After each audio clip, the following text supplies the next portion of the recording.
All right, folks, this is Steve, the Rogue Scholar. We're going to talk a little bit about the State of the Union address last night. We're going to talk about MMT a bunch, but really not so much just MMT, but so much as understanding this lens thing. This has got me crazy. I'm just going to be honest with you. It's got me absolutely fucking nuts. When you understand the framework of modern monetary theory, you don't need to be saying modern monetary theory after a while. After a while, it should just be discussing inflation. It should just be discussing what happens when you are a net exporter or a net importer. It should be discussing the ramifications of when you have high unemployment or non-rising wages. It should be discussing the parameters around which macroeconomics is taking place. It should look at recessions. It should look at depressions. It should look at all the different factors, inflation. Everything that we talk about, affordability, resourcing the revolution, resourcing these things. We shouldn't have to even talk about MMT if you think about what I'm saying. MMT ends up being the lens that we use, but in fairness, everything you hear on television, somebody's providing a lens to you. You're listening to a lens of some variety. And usually what you're hearing is a lens of neoclassical bullshit, or worse, in many cases, from alternative media all the way across to mainstream media. You're not even hearing a lens, you're hearing a lie. You're hearing just a blatant lie, right? And maybe it's not even a lie. Maybe they're just that dumb. Maybe it's just that ignorant. The takes are stupid. The takes are not taking into account any of the reality of the situation, okay? But every day is an MMT day because everything can be described with MMT. So if I talk to you and I say, well, the government can afford any program it wants to afford payable in US dollars. If I tell you that, is that an MMT take or is that just true? Ask yourself, is that an MMT take or is it simply true? The question becomes very, very important after a little while because your mainstream media is talking about taxes, you're talking about bonds, you're talking about national debt, you're talking about all those tropes that we have destroyed repeatedly. What is it that will take you and I and the rest of society to begin to say, this is not an MMT take, this is simply the way it is? Okay, we're in a war, and you may not realize it because most of you are not fighting this battle, not at least in the same way that the academics have to fight it. And that would include myself. I'm not an academic, obviously, but I am a rogue scholar, right? Anyway, these academics, they've got a very, very tough job. They are fighting in a community that literally doesn't argue back and forth necessarily. They just excommunicate you. They just block you from being able to publish your articles. They block you from being able to get your message out there and give it the credibility. Because you see, even in our movement, people will come to regular people like myself and say, what are your credentials? Show me your credentials, right? And so there's all this like, who are you to tell me? How dare you? What do you think? How do you know this? Why? You can't know this. But yes, you can. And when you understand the lens that MMT provides, an understanding of how the actual plumbing of the system works. When you hear someone like a Joe Biden give a State of the Union address like he did last night, it's a whole different game listening to that discussion when you understand MMT versus your prior life when you would listen to a bullshit State of the Union like that, where you didn't have an MMT perspective. So it's fundamentally transformational to have this view, but it's not transformational in the sense that it's changed anything. What it's changed is how you understand it, because this is going on, whether we agree with it or not, whether we understand it or not, it's happening. So when Biden says something like they're going to have to pay their fair share, we can't afford these things if we don't have them pay their fair share or whatever, or we're going to raise taxes on corporations. And you say to yourself, well, whoa. Why are you raising taxes on corporations? That's not to say that you have to love corporations to get this. In fact, it's quite the opposite. The question is, why are you raising taxes on corporations? It's a simple question. If you're going to tell me, well, we need the revenue, of course, man, we need the revenue. Well, revenue for what? What do you need the revenue for? Well, we got to fund things. We can't fund things if we don't have that revenue. Well, we know that taxes don't fund anything. They don't fund spending. So those taxes go through the shitter out the door. They're not being repurposed. They're not being reused. So what is it that you're trying to tax corporations for? Oh, well, because they're bad and blah. Okay, okay, I get it, man. I'm with you 100%, fist in the air, right? But why are you taxing them? Because raising taxes on them. What is a tax on a corporation? A tax on a corporation is simply a cost of doing business. What do corporations do with all increases in costs of doing business? Bueller, you in the back of the room here. Yeah. No, hey, how about Spicoli over here? Yeah. How about Butthead? Fact is that what it does is it passes those costs on to you and me, the consumer. So by taxing corporations, what have you just done? You have created inflation. You've created at least a relative value story, where relative value being a specific thing going up in price. But you have not solved anything. You haven't made it any more or less able to be funded. None of the programs you wanted are no more or less able to be funded. What if you raise taxes on the rich? Now, don't get me wrong. Soak those motherfuckers, right? Soak them. But what's the purpose of taxing the rich? Is that they're not paying their fair share, and therefore we can't have nice things, and we need the rich people's money so we can have health care and we can have whatever. See, if you come at it from that angle, I'm telling you, you're wrong. You're a liar. That's not true. But if you come at me and you say, we got to do this because they've got too much power, they can buy democracy. This is a democracy killing thing for them to have that much power. And I'm going to be like, you got it, man. Now you're talking. But if you're one of those people who's running around saying, we've got to add raises, hikes, and taxes to afford health care, because however could we afford Medicare for all? If you're saying that, you're wrong. You're not just kind of wrong. You're just outright wrong. Because like just something silly. You have to assess what Medicare for all does. It's not good enough to say we're going to give you health care. And so naturally the brain says, yes, we're going to give you health care. We got to pay for it. How are we going to pay for it? We're going to raise taxes. We're going to raise taxes on the wealthy. We're going to raise tax. No, you're not. You're not paying for anything. The government will keystroke those payments into the system and they will go out the way they're supposed to go out. That's it. There's no tax involved in that anywhere. Now, if you want to tax insurance companies for doing bad behavior, knock yourself out. But again, what is a tax on a corporation? It's a cost of doing business, and what will happen to it? It will be passed on to you. Randall Wray would tell you, stop trying to raise taxes on corporations. In fact, he would go so far as to say, eliminate the tax on corporations. Put the tax instead on the C-suite so that they can't do stock buybacks. So any kind of wealth tax that comes through the C-suite, any kind of big time money they make on bonuses, et cetera, all that money will be taxed at 90%. Now you've got a game changer. Now you've got a fundamentally different situation. Okay. That right there is a game changer. But that right there requires you to understand the function of taxes as opposed to the function of what you thought your buddy down the street was telling you about taxes or what some shithead politician was telling you about taxes. Okay. Taxes literally never pay for spending at the federal level. Or since we're talking about the US, when I say federal, when you're looking at the currency issuing governments around the world, taxes literally never fund spending either. Okay. Taxes are fundamentally deleted.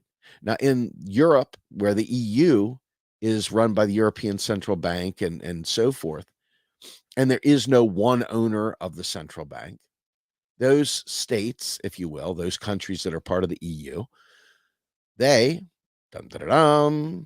not currency issuers. They're not currency issuing nations, and their taxes really do recycle and fund spending. And so when you have a country in the EU that is a net exporter or a net importer, you have a totally different set of rules at play, totally different set of rules. So I want you to understand that as you're evaluating the State of the Union, or you're evaluating Ukraine, or you're evaluating anything, you must understand the economic story. And so MMT, you shouldn't even have to say, hey, we're going to bring in 3 guests tonight. One of them will be a dipshit from MSNBC. One of them will be an asshole from Heritage Foundation. And one of them will be talking MMT. This is one of those things where there should be no assholes and Heritage Foundation. It should just simply be, we're going to talk about macroeconomics. Not ideologically, hey, I like this or I don't like this. It should just simply be an assessment of what this does. And it should be as simple as understanding that, quote unquote, printing money doesn't create inflation. That's not where the inflation comes from.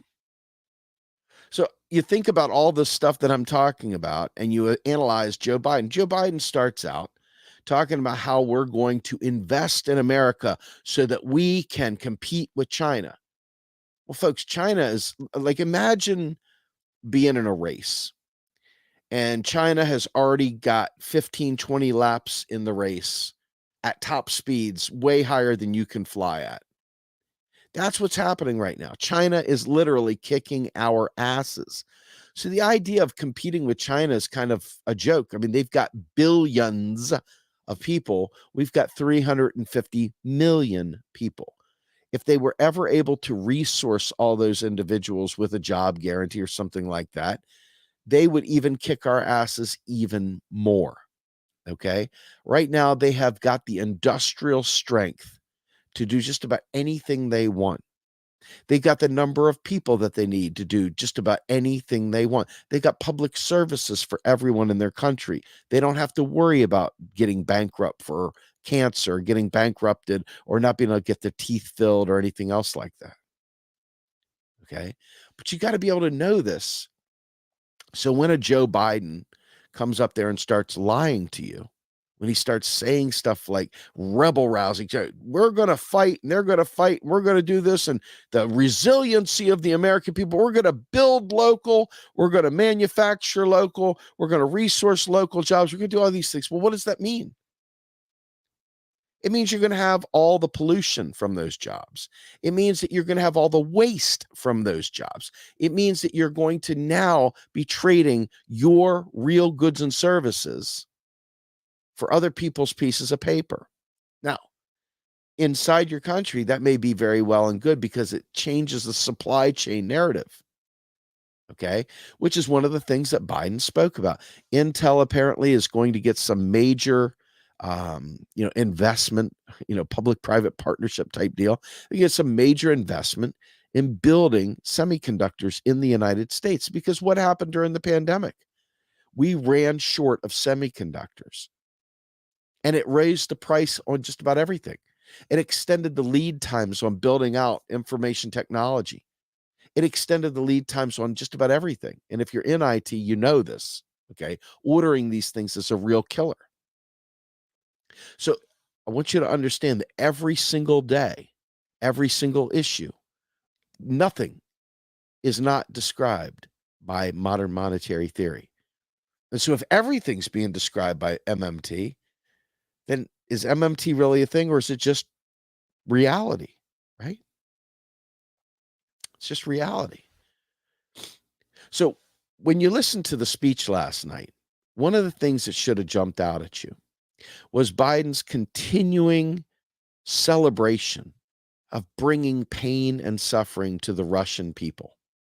Not just Vladimir Putin, because Vladimir Putin is really who your enemy is there, if you want to call anybody an enemy. Okay. But we'll get into that in a second.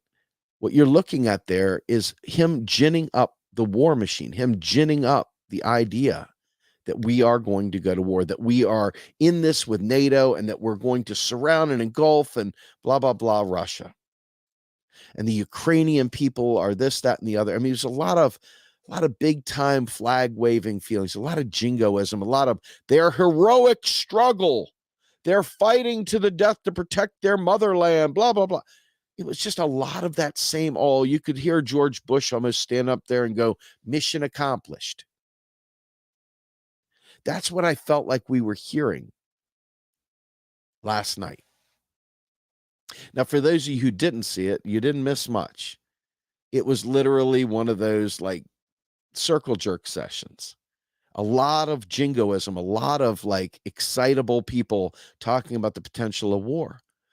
But Biden also tried to use it as a way of ginning up support once again for Build Back Better. Now, what I don't understand about this is that Biden has already tried the whole saber rattling with China to try and gin up support for Build Back Better. That didn't work. China is not suffering any of these kind of political divisions. They're not dealing with a corrupt Senate that has the filibuster. They're not dealing with corrupt guys like Joe Manchin and Kristen Sinema. They're not dealing with any of that. They're simply saying, this is what we have to do for our country, and they do it. And it's executed, and it's done. I mean, seriously, it's done. And they've got enormous, glorious things happening in China. Glorious things. I mean, stuff that are out of a sci-fi magazine, stuff out of sci-fi novel, whatever, man. The technology they're deploying is amazing. High-speed rail, glorious. The ports are amazingly built. Huge Golgothan things. Massive machines and massive transports and incredible supply chains. And they understand, and they've belted in this One Belt, One Road initiative. And they are literally turning the entire world into a supply chain for their products and services. They're investing in other countries so that they can export their goods and services in there. But they're also turning a corner. They're also realizing that the days of just taking whatever crap the U.S. throws at them are over. China has been the dump for the United States for a long, long time. And when Biden talked about actually building in the States, he didn't address, and I mean, it's intended to be an elevator pitch, so I'm not going to grill him for not having the details for everything in a State of the Union address. But he did not address the waste that comes back from bringing manufacturing back, from dealing with all this stuff. And all of a sudden, things that we had stopped thinking about are back in play. That's a huge deal when you think about, where are we going to put old biomedical wastes? Are we going to put it in some poor Hispanic neighborhood? What are we going to do with our wastes? So peel it back. Think about what you hear on the news. Every time you listen to a news story, you should be able to dissect what they're saying. And if you don't know the answers to these questions, you should be in our groups like Modern Monetary Theory for Real Progressives group on Facebook and talk with people and ask questions. You should come and ask those questions, because those are the answers that you need to be effective in fighting back against the real propaganda. And all of this is propaganda. In my discussion the other day that I did on the Ukraine-Russia conflict, I spoke at length about the stuff that I identified from the IMF and the World Trade Organization and the World Bank. I discussed at length about the austerity measures they're imposing and what austerity measures do to many countries. I took a look at Weimar Germany, where Hitler was raised up because of the extreme economic situation. But here now, again, our response to Russia is sanctions. Now, how much of this has to do with Ukraine and how much of this has to do with them continuing their Russiagate angle for Hillary Clinton's failed attempt at the White House? I mean, it's not much of a stretch. She's still got her fingers in the mix. She's still very much out there in the background waiting her turn. She still thinks she's going to grow up someday and be president. But ultimately, Joe Biden, I mean, God love, I mean, if y'all watched this thing last night, it was pretty depressing. I mean, Joe Biden called the Ukraine people the Iranians. He just misspoke constantly. It was like there were several times where you wonder if the teleprompter was broken. I wanted to say, if you all have any kind of decency, pull this man off stage. He's embarrassing himself. Now, I know some people will say, oh, that's harsh, that's mean, but I'm telling you right now, the speech itself was very, very lame. He did tip his hat to some spending. He is trying once again to loop back that Build Back Better. So that's the angle there. He's also building up your resolve should we end up entering into this conflict, because it's a righteous war, right? He's got to build the case that it's a righteous war, that we're going to surround them, that we're going to, it's going to be epic. We're going to do all these things, and we're going to diminish Russia. We're going to crush Russia. We're going to knock them back to the Stone Age. All he was missing was his little, flat cap, lieutenant hat, his Che Guevara hat, right? That's all his Castro hat. He was just missing that, and he could have been a strong man. He could have been like the hats that Saddam Hussein used to wear, right? He was giving you that strong. I was waiting for him to shoot a gun in the middle of the place just to let him know he's a warring leader, right? Biden's numbers are in the toilet, quite clearly. And so he's got to do just about anything he can do to stop the bloodbath that is certain to come at the election, the next election. Democrats have not delivered on anything at all. So the idea of trumpeting their COVID response would also require them admitting that they didn't give us $2,000 checks. It would also require them telling us that they didn't do Medicare for all. It would also require them telling us that they've done nothing for us for student debt. It would require them saying that they have done nothing to address reparations or anything else like that. They have not done anything to meaningfully address a Green New Deal or climate change problem, when the movie Don't Look Up just happened and everybody and their mother saw it. And you heard very little, if anything, on that the entire time. The worst thing that came out of last night, in my opinion, beyond the whole drum, war drums beating kind of thing, and you could just feel the flags flying and the proud chin of the propaganda and all the rest of it, right? The worst part, Biden comes out and says, A, that they're going to double down on enforcement for immigration, and also that we're not going to defund the police. We're going to fund the police, man. So he's going to invest even more into policing. So all of the stuff, every bit of it that progressives fought for, he basically said, yeah, ain't going to happen. I'm not interested.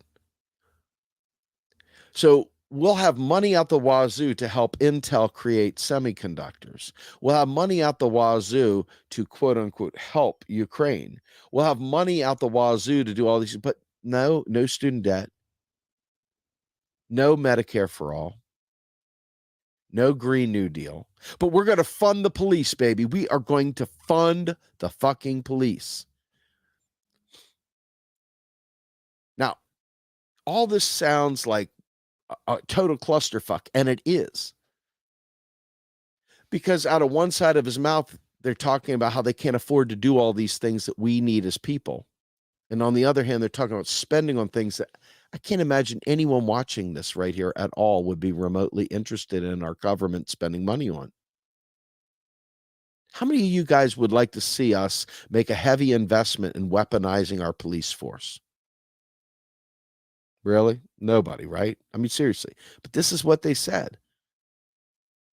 I mean, I was wondering if it was Ronald Reagan up there talking about welfare queens and, ending the drug war kind of thing, by killing them all or something. I mean, it's just craziness.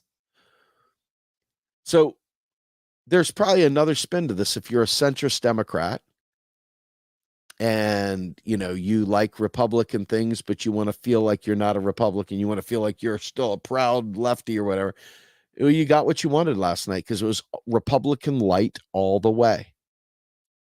There wasn't anything about peace. There wasn't anything about stopping Nazism. There wasn't anything about understanding what creates Nazis. Because what you don't understand, because this is what surface level people do, they get wrapped up in the optics and they forget how things happen.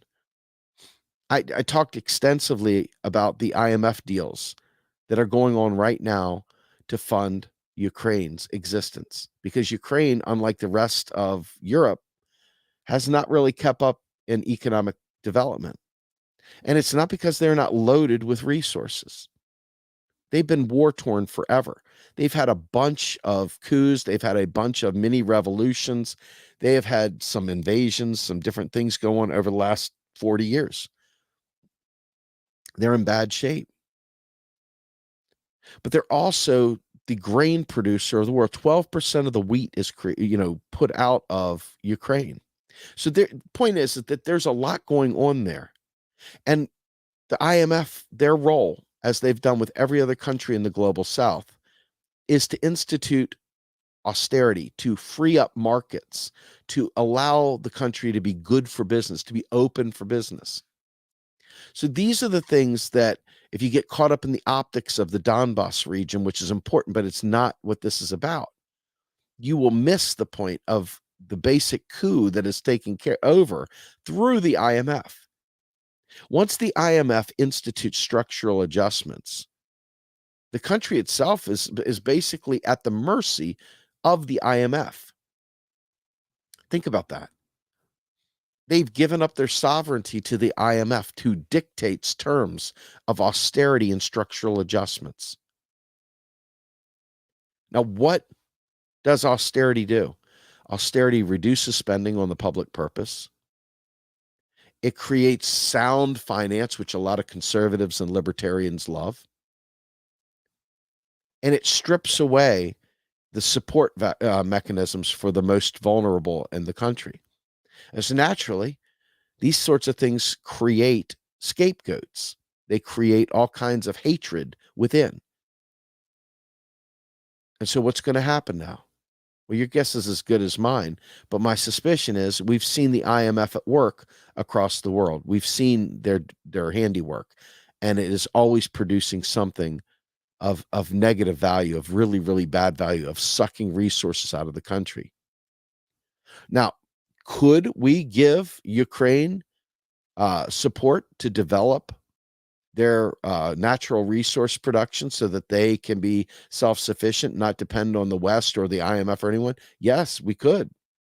Why aren't we doing that? Because the point of the IMF and the point of the World Trade Organization and so forth is, in fact, to clear the way for markets and to, in fact, suck all those real resources out of the ground and take it and spread it around. And that's the deal.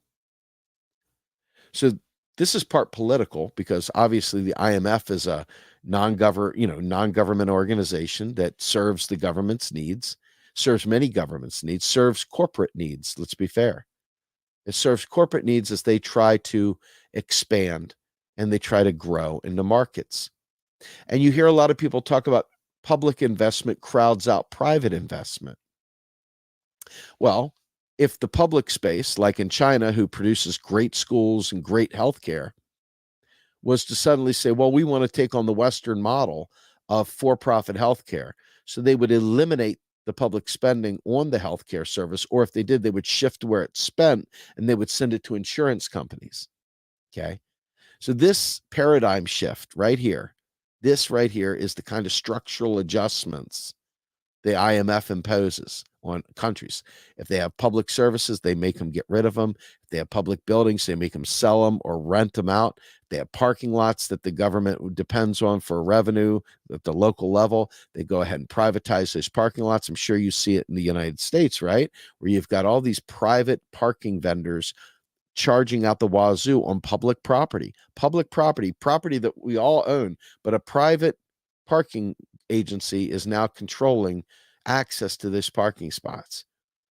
Happens in Philadelphia. I'm out here in Pennsylvania. Happens Philly, Harrisburg, you name it. I'm sure it happens all around the country. All those parking garages that are on public property become private. All that stuff is shipped off. So this is what they institute. And then who benefits? Do you think the people benefit from that? No, because the government itself, now all of a sudden it's starving for revenues. It's got to get a piece of this, and the private sector takes all that money away. And they bring it up to the top as usual, and it never trickles down. The pay for those workers that are going around with their meters, whether you like them or not, That doesn't go up. The cost of defending that parking or policing that parking, those workers don't get paid more. That money just goes straight to the top.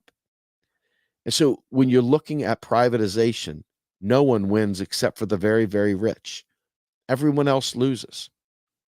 And it's the same problem with the ACA and so forth. When you realize that all we did was provide a guaranteed payment to insurance companies, and we have not guaranteed anything affordable whatsoever. In fact, it's to the point now where a lot of these plans don't even provide diagnostic testing as part of them.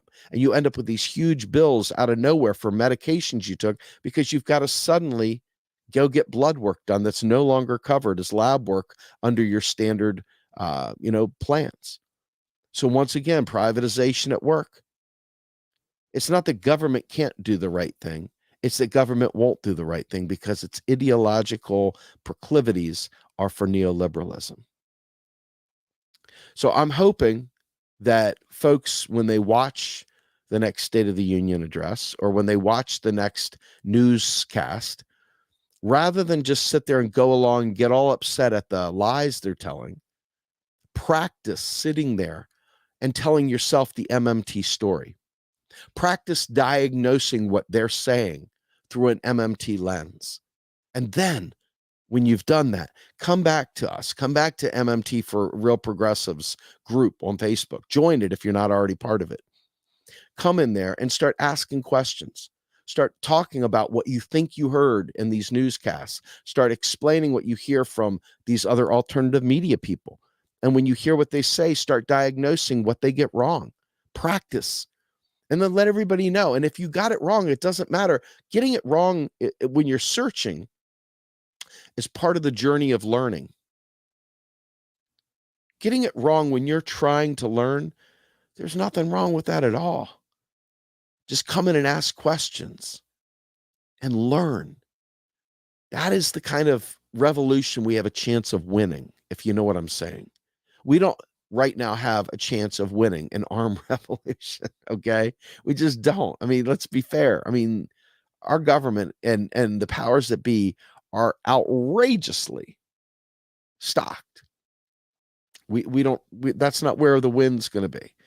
And you already see that electorally, they've kind of got a lock on that too with their thumb on the scale through superdelegates and rigged primaries and all those deep state operatives, if you will. I don't even know if state operatives, deep party operatives that have been in the party working the machines behind the scenes that prevent free and fair elections at the primary level, which they've already gone to court and proven they don't have to even have a primary. Okay. They're collecting all that money for what? To help fund the general election when they run the candidate they've hand selected. So watch these shows, practice analyzing them with an MMT lens and see what you come up with. Because like the title of this show, MMT is every day, all day, all things. And once you stop allowing the lie cycle to parallel with another, hey, which is true? No, there is one truth. Now, you could take a dialectical approach, say there's always a different angle of truth, but that's not what we're talking about here. When you hear someone say they printed more money and we have inflation now, one of two things. They're either ignorant and they've been swallowing at Milton Friedman's junk for like forever, or two, they're a liar and they are a Bitcoiner or something trying to pump you up full of this idea that you're debasing the currency and whatever. And that's why you got to buy Bitcoin, right? All the lies these libertarians tell economically, it's bullshit. But you've got to be able to talk through that, know the truth. You got to know that you can't debase a fiat currency, a free floating fiat currency. You cannot do it. You can debase a metalist approach, which is tied to gold. You can debase that because it's tied to gold. So if you print more money against that pile of gold, you have debased it. Excuse me. So I hope that some of this stuff helps you because it's important for our I'm so worried about whether we even have a movement half the time anymore, because I look and see half the folks distracted with nonsense. I see the other half of the folks out there running around literally checking out. They've given up. And so it leaves a tiny handful, a cadre of people that are willing to do the hard work.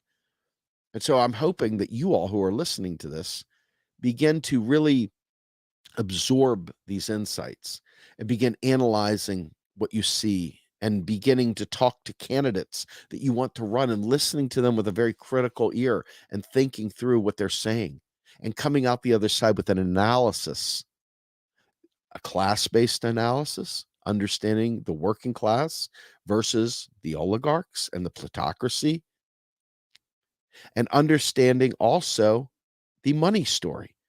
Understanding that the government is the creator of the dollar, regardless of all the other shit people talk. The government is the owner, the patent holder of the unit of account.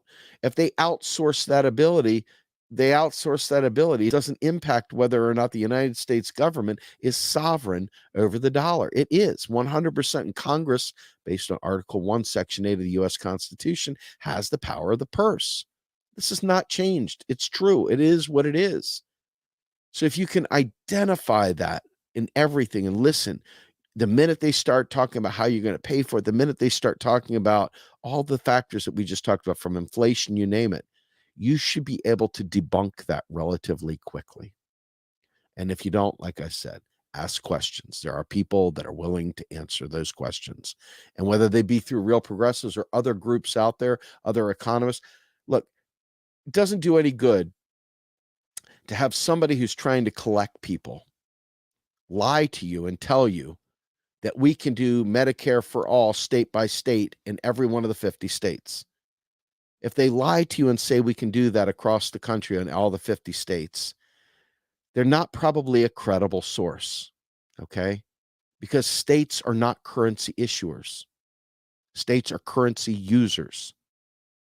And they have to take on private debt just like we do in a different way, okay, to be able to pay their bills, or they have to receive tax revenues, or they have to be bondholders that pay off things. But you look, I've talked about this many times, you look at the comprehensive annual finance reports for each state, and you'll realize the vast majority of states have unfunded pensions.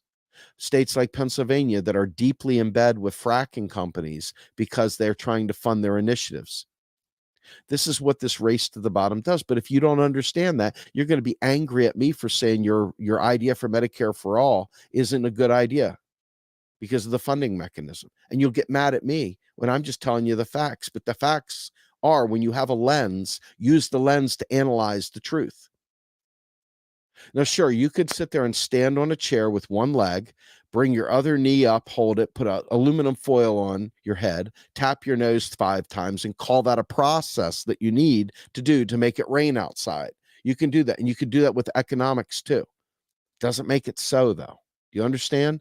You can have all these ideas, all these twisted spaghetti logics, and you can put them in place. It doesn't mean that that's the story. Even if you put them in place, it doesn't change the fact that the government can never go broke on debt denominated in its own currency, ever, for any reason. So when you look at these things, when you understand these things, and you develop the confidence to speak authoritatively, or at least speak as someone in the know, you could defer to the authorities. There's nothing wrong with that, but there's no reason you have to tuck tail and turn your head to the ground because you don't fully understand something. It's time for everyone, because those people on TV that are getting paid the big bucks, they don't know their ass from their elbow. If you scratch the surface slightly, you get nothing but empty vessels. They don't know shit from Shinola. So don't you hang your head down. Take the time to learn. Take your time to push back. That's where the real activism is going to be, folks.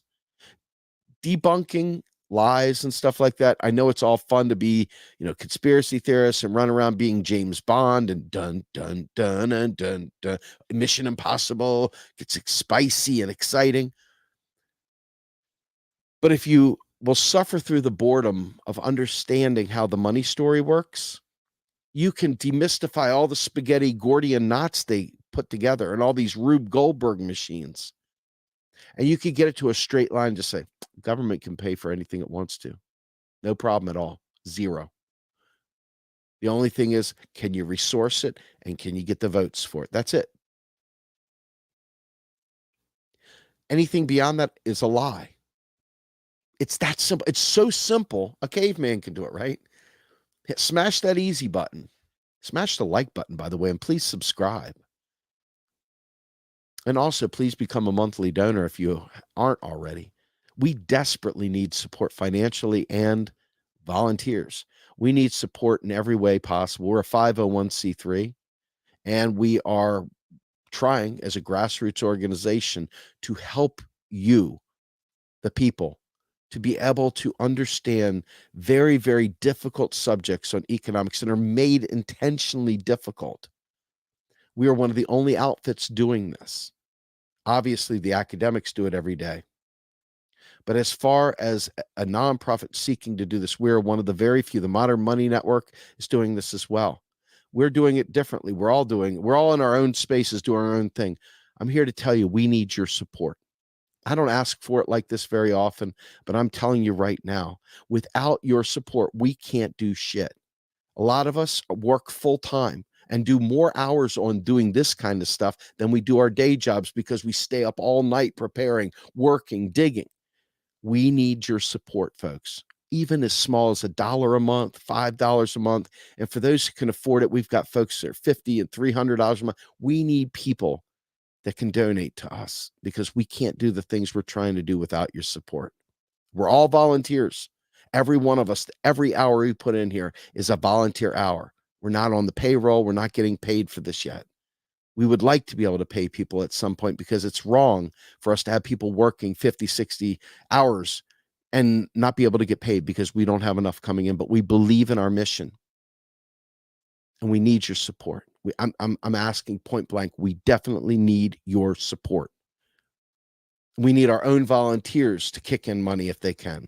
We need people on the outside that are watching to kick in money. And we need the academics who we constantly lift up and put on pedestals. If you can be a donor, Fadl Kaboub is a donor. He's also on our board. We need your support. We are doing good work and we need your support. So with that, I'm Steve Grumbine with the Rogue Scholar, hoping you guys had a good time today. Hoping that we got something accomplished and hoping that ultimately, and I'm trying to get to my finish bar here because this is challenging. That's the other thing. I'd love to have a guy in the booth with me like I do when I'm on Status Quo. Wouldn't it be great if I wasn't searching around the middle of my damn live stream because I can't get help? I need help here too, damn it. Anyway, I'm out of here. Yeah.